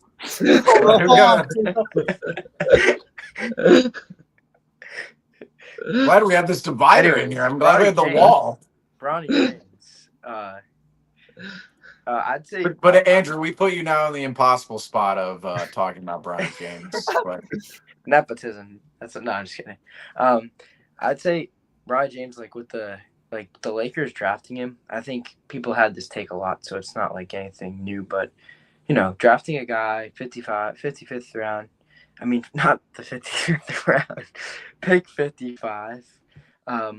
It's like, do you guys always pan out in the second round? No, right? So a guy with LeBron's genes, a guy that has LeBron teaching him the game of basketball, it's like, why not take that risk in that second round, right? So that's one way to look at it. And I also think defensively, he's a dog. Like he works hard. He technique wise, he's pretty sound. Like athleticism off the charts for the most part. And like him guarding Cooper Flag, Griffin, don't get mad. But him guarding Cooper Flag in the post, like really like bowling around, really, making him uncomfortable, like that was something that a team would love to have. And so I think another thing too, coming out of the draft, and he didn't play in college. He was dealing with that heart problem, he was coming off a little rusty. Like, I think there is a lot of upside with a guy like this Bronny James. So it's like, why not invest in someone who has whose dad is LeBron James? I mean, it's like, why not? And why not throw this? Because Uh-oh. What does that say? I can't read it. I need glasses for you this. can't. I Um, can't even. I don't know why. There's a I'm black with stupid. dude. Does Okay. anyone else have a black line going across? Anyone else have a black line going across their screen right now, or is that just mine? It My might phone, be. my phone might be cooked, but it's all right. um, but yeah, I just think he came out of Might college be a not playing. StreamYard thing. Just saying. Maybe it's a streamer thing. He came out of college not playing as well. I mean, not playing. So it's like he was a little rusty, and he has this time to develop. So it's one of those guys that you might as well invest in, and he seems to have made a jump in improving his game. So that's a good thing to see, and it shows that there's potential for him to continuously improve his game. I don't know who's about to cancel this show tonight. Is it going to be Franco and Griffin, or is it going to be me with my Bronny James take here? I'm not really sure. I'm not really sure because okay, I last year wrote a heavily, I shouldn't say heavily worded, right? Heavily worded makes it sound like you're saying words that you can't say out. Well, you can say them out in public, but you might be reprimanded for them. But I wrote an article last year that 100% outlined why Bronny James in the NBA, his position in the NBA is absolutely, utterly ridiculous. Okay, Griffin, you're talking about the truth will come out after LeBron James's career. No, it's about to come out right now. All right, it's about to come out from my mouth. Look, Bronny James, the only reason Bronny James was here in this game tonight playing against the Boston Celtics at Summer League, the privilege of playing with the Los Angeles Lakers against the Boston Celtics, one of the most historic, storied rivalries in all of sports. The reason Bronny James had the privilege to play in that game was because of his father, LeBron James. All right, LeBron James Jr., aka Bronny. The reason he's here, he was selected 55th overall by the Lakers last year. And afterwards, the entire media sphere, the ESPN, ABC, Disney conglomerate, in coordinates with the NBA, and all of the different media partners out there, they all coordinated and came together to create the narrative and the viewpoint of, oh well, you never know, Bronny James, he could be okay in the NBA, or oh, he's a viable player, or oh, this father son thing will be fun. I don't care. First of all, I don't care about the father son thing. But secondly, the whole propaganda spiel last year from all of the media sources was ridiculous. It was propaganda. That's what it was. That's what it was. Bronny James is a 6'1" point guard. All right, barely 6'1". He's basically 6 foot tall. Wasn't even the best player on USC. Not even close. All right, well, it was hardly in their main rotation. I should say, the starting five, right? Bronny James, amidst the starting five, wasn't even one of the best five players on USC. He's selected in the second round by the Los Angeles Lakers as this 6 foot 6'1" point guard who's not going to handle the ball a ton, but is expected to be an off-ball player, an off-ball shooter. So what? The Lakers were bringing in Bronny to be a 6'1" off-ball shooter who, yeah, he has some flashes of great athleticism, obviously great strength, as we know his dad is LeBron James. Defensively can get after it a little bit, but he's the height of Peyton Pritchard. He's even smaller than Peyton Pritchard. Let's face it, Mhm. anybody who's that height in the NBA is going to run into struggles defensively just simply from their size. It's a physics conversation, right? When you have a player Yeah. who's 20, 30 pounds heavier than you and a foot taller, and you're trying to defend that, that's just the physical battle is just not going to be there for that smaller player. Bronny James is that smaller player, and then on the offensive end of the floor, where does his skill sets actually lie? There, he's expected to be an off-ball player with the Lakers or in his career. But he's 6'1". He's 6'1", and that's where some of the conversation of Bronny now. Okay, some of his ball handling is coming along, some of his isolation scoring is coming along, but will he ever be an efficient enough player to consistently handle the ball with the Lakers or any other team in the NBA. And where does Bronny James's path actually lead? Okay, where does it actually lead? Because once LeBron James is out of the league, I'm not. I am not of the idea that once LeBron's gone, so is Bronny, right? Because LeBron James, he's still a mass influencer in the NBA. I mean, when LeBron James leaves, he's going to still own some level of influence in the NBA, whether He's buying it's the Vegas team. Exactly. right. It could be an ownership very much, or could be elsewhere within a front. It could be anywhere, right? Investment in front of. I wouldn't, LeBron James as an executive. Who knows? In a He front owns office, a I part don't of feel the like he would be in that role he necessarily. owns a He But part of drafted. wherever he he lands drafted after his Bryce, I'll tell you that career, much. was it? wherever LeBron James lands after his career, he's going to own some level of influence in the league. He just will. Just think about Michael Jordan. I mean, Michael Jordan, you would argue he still owns some influence in the league today, or at least did with the Charlotte Hornets the last X amount of years with that franchise down in North Carolina. Bronny James, LeBron James, I don't think they're going away. All right. When LeBron James retires, he's going to own some level of influence out there in the league. And we're likely going to see Bronny James stick somewhere, whether it's the Lakers or another roster out there. I don't know what Franco's doing down here at the bottom. I don't even know. Damn it. My green screen just fell down on top of me. Well, it didn't look like that. Franco got eaten by his green screen. Can I say The something? green to you, screen Seamus? ghost. No, but Seamus, nepotism, here's the thing.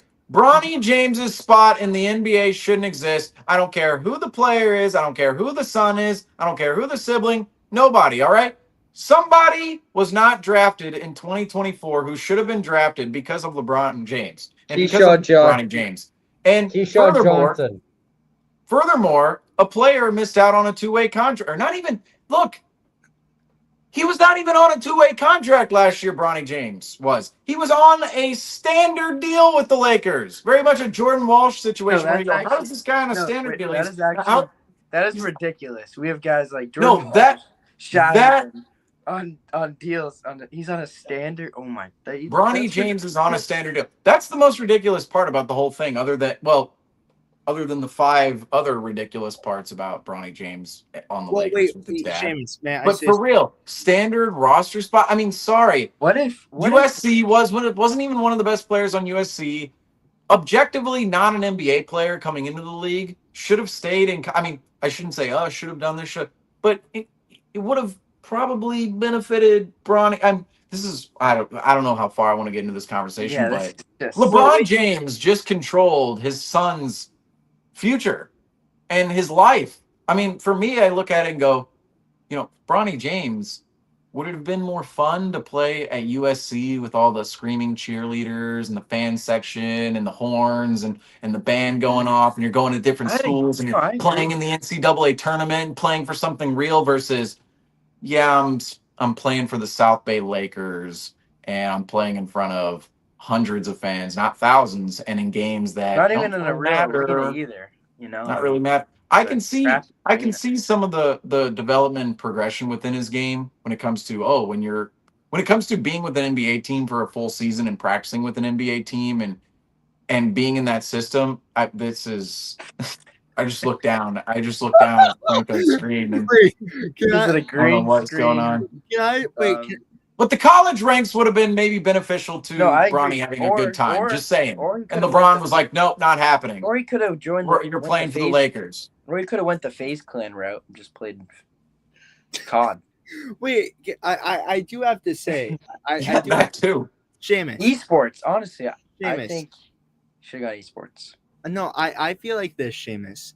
Stephen A. Smith would be dabbing you up right now, and LeBron is Stephen A. is a part. I'm not. Well, I won't call Stephen A. out specifically, but I'll say the company he works for, ESPN, which, hey, ESPN, ABC, Disney, if you all came to us with job offers right now, we would happily shut up. All right, we would happily shut up about this topic. We would happily do whatever you want us to do. We're professionals around here. Right. But ultimately, when nobody's paying us to stop this conversation, we're going to continue on. Mhm. Stephen A, Brian Windhorst, I respect all of them. Don't get me wrong. I respect the Mhm. ESPN clan, but I gotta say they were a part of the cast of characters within the media pushing for the legitimacy of Bronny James. When, in my mind, there was no legitimacy last year when it Well, came because they're to all Bronny well, James as an NBA prospect it's or an because NBA player. It was they're all media created, they're which all unfortunately there are a lot of media created narratives out there they're all afraid of away from touching. sports. They're all afraid of touching LeBron too. I mean, he's got a powerful hand. He can do. He has a lot of influence, and I mean, you could get some of these guys fired. I mean, truthfully, like he has that kind of power, and like he just. LeBron ain't nothing. Well, can I I don't say mean it in that way, but well, like he has well, that influence. He has that influence. He's not the mafia, but I mean, you never he's know. close. He's close. Well, can I say something that's even scarier though? Can we interrupt this Bronny topic really quick, Seamus? Go ahead, Griffin. What was this? That is disrespectful. I mean that. What is this? A furphy dunk? Really, at the end of this, a furphy dunk? Well, I do want to bring up this before I can't bring it up here because my device This has got got out to. of hand. Yeah, I'll do it. I'll do it for you. There we go. Thank you, Griffin. Thank you, Griffin. Yes. My device over here, but the iPad's about to die. So this is Darius Baisley. Most people know Darius Baisley from his time on the Oklahoma City Thunder. Was a part of their young cast of characters while they were rebuilding after the Russell Westbrook, Paul George era, and even the Chris Paul era. Darius Baisley was a part of those teams. However, now playing in why did we just shift? Or what? Why did we just shift around everybody? What just happened? Playing Foursquare. Wait, where are we? Because I'm still stuck on the Baisley screen. Oh wait, never mind. StreamYard's on one, and I gotta say, StreamYard's definitely on one. But Baisley unfortunately went down with what is speculate. But a lot of people are speculating torn Achilles. We don't know, folks. We All right, don't we know. don't know. We're We not don't doctors. know. Do We are not not doctors, and I gotta say, when I look at the replay, I can't definitively tell that it's a torn Achilles. I haven't seen it a million times, but like that night when Tatum tore his Achilles, and ESPN was like, "Show it again, show it again, show it again." I mean, this was quite the same thing. But Darius Baisley, it seems as if went down with a serious injury. We saw him in the wheelchair there that just popped up, the picture that just popped up on screen. So prayers certainly go out to Darius Baisley. Unfortunate situation in Summer League tonight. You never want to see a guy in Summer League go down because we all know Summer League is the time for those guys' careers to change and take a different trajectory. And yet when you come up with an injury like that in Summer League, it's absolutely heartbreaking to see, especially a guy for that's Darius Baisley. playing fairly well and then trying to make it back in the league. Like he's got some talent, and it's like now Been in the league trying to get back there. Exactly. And that's the thing, though. Like that's where you're young. When you're in summer league, that's the one time you don't want to see an injury. No, Like exactly. that's just, wait, no, well, yeah. especially one of that caliber. Absolutely.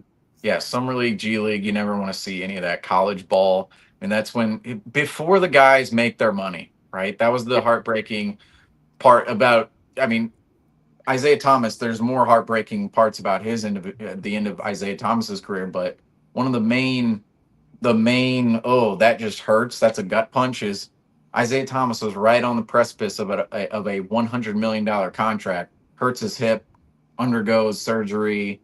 No team wants to pay him that money anymore, and he isn't paid. Same thing with some of these other guys in the G League and Summer League. They're not paid yet, right? They're trying to get paid, and when they get injured, it's like that's their moneymaker going down the drain. However, that is going to do it for us here on tonight's post-game show, Summer League edition. We'll have another Summer League post-game show coming up here in a couple of days. We don't know. Have they haven't posted the date for that? I don't believe we have a date yet or a team. Let's go check. Let's go check the Twitter waves real quick. When you do close out, it better be that one picture. It better be that. That's all I gotta say. What picture? You know what picture? What picture? You're going. I know what. You know what picture I'm going. Actually, I do not. I do not. We're not closing out with Noah Asingay. We're not closing out with Well, Noah Asingay. it's I mean, Oh, we're playing the that's Hawks on what? Sunday. Oh, Hawks what's on Sunday, something? folks. Hawks on Watch Sunday. on Sunday. Hawks Thomas and on Mack Sunday. Center. What time? 3 What time? What time? p.m. 3 p.m. Pacific. I don't know why this is all in Perfect. Pacific time. So what? That's 7. this one has a different. Okay, so 6 p.m. Eastern. All right, so that's. I thought that. So let's update this for everybody. The Celtics play the Atlanta Hawks at 6 p.m. Eastern on Sunday. We will have everybody covered for that game when it comes Yep. about on the schedule. That'll be the Oh. last Celtics Summer League game. That's not. So let's see that. So officially, the Summer League playoffs on Saturday, the semifinals, the Raptors as the number 1 seed versus the Kings as the number 4 seed. That'll be at 4 p.m. Eastern on Saturday on ESPN. That'll be at the Thomas and Mack Center. And then the other semifinals game, the 2 seed Oklahoma City Thunder will take on the 3 seeded Charlotte Hornets at 6 p.m. Eastern at the Thomas and Mack Center on ESPN. Imagine So those are your 2 OKC wins. semifinal games. They won OKC the wins G-League finals. another. Imagine OKC When's would have last- won the NBA Cup. They win the NBA Cup. They win the Western Conference. They have the MVP. They win the finals. And imagine they win the Summer League. I mean, that would have been a clean sweep across the board. But I guess the Milwaukee Bucks came through for us there. Yeah. The one time outside of 2021, the Milwaukee Bucks were actually. There you go. Do you know? We Do you know? actually I just realized won a this golf entire clap for show. Bucks. This entire show. It's been my birthday. Happy birthday, Frank. Oh, This is what you I got for just your birthday. realized that. Happy Happy birthday, birthday Franco. to to you. Happy birthday. Think it like you mean it. officially a washed Birthday, draft prospect. Dear 23. Franco. Happy Happy birthday birthday to you. to Cha cha you. cha. Ooh. Wasn't liking that. Wasn't liking that at all. Wasn't liking that. But that is going to do it for us here on Postgame. It's Franco's birthday. Let's see. It's 2 a.m. right now. So, Franco, you got 22 hours to go party it up the next. Here we go. The next 22 hours is yours, Franco.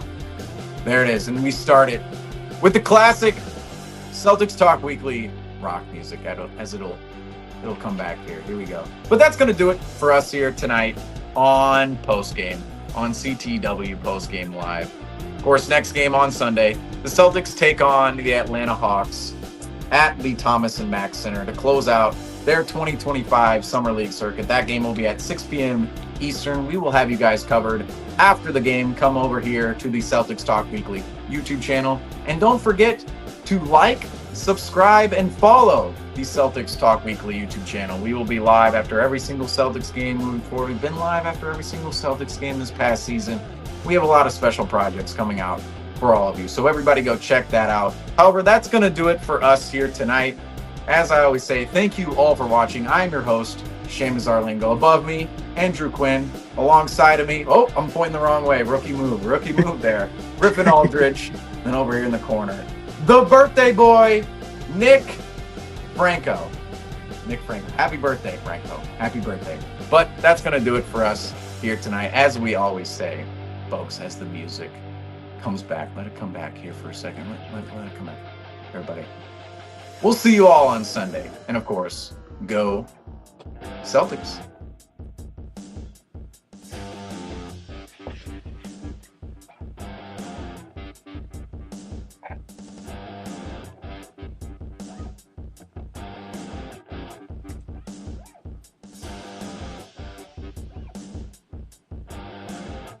Hmm.